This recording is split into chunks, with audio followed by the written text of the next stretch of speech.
autre légende prétend que l'orvet, ce petit animal qu'on prend souvent pour un serpent mais qui est un lézard sans pattes, on dit que l'orvet était capable de tuer de son seul regard les humains.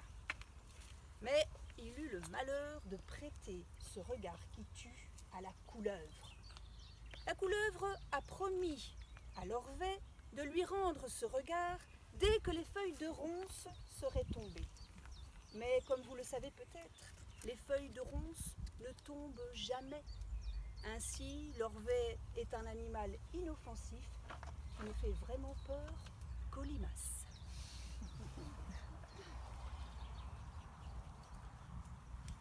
Un jour, Jésus et Saint-Pierre ont décidé de descendre sur terre afin d'y faire une promenade. Il faisait chaud, ils avaient soif et ils se sont arrêtés chez un paysan.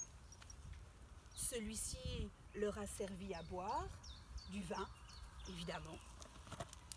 Et Jésus et Saint-Pierre se sont mis à boire un premier verre, puis un deuxième, puis un troisième. Jésus trouvait ça très bon, mais il n'avait pas l'habitude de boire. Et bien vite, sa tête s'est mise à tourner.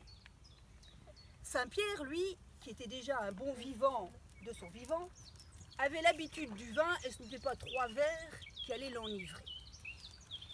Au bout d'un moment, Jésus, oubliant tout ce qu'il connaît, la scène et les apôtres, demande à Saint-Pierre « Mais de quelle plante tire-t-on ce jus si délicieux ?»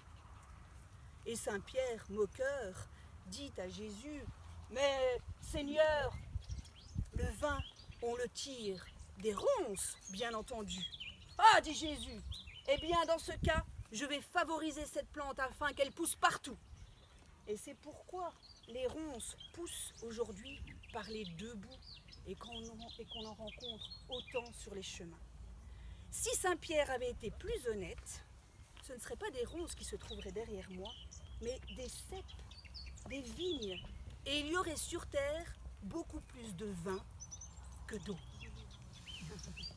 Et cric et crac, et cric, l'histoire retourne dans son sac.